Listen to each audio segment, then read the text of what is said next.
Sei alla ricerca di una parrucca per il tuo cosplay, ma ce ne sono talmente tante che hai paura di scegliere quella sbagliata? Vediamo insieme alcuni piccoli dettagli a cui dovresti prestare attenzione prima di effettuare il tuo acquisto. Innanzitutto, valuta la qualità della fibra utilizzata. La parrucca di bassa qualità sarà composta da fibre molto lucide, quasi plasticose, che, oltre ad avere un aspetto fintissimo, sono anche poco resistenti al calore.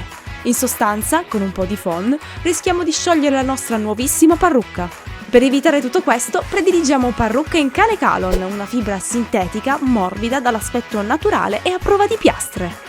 Un altro fattore importante da tenere in conto è la densità. Per fare questa valutazione rigiriamo le parrucche oppure diamo un'occhiata alle foto del modello che stiamo prendendo in esame. La parrucca di bassa qualità avrà una calotta di questo tipo e una distanza sostanziale tra una fascia di capelli e l'altra.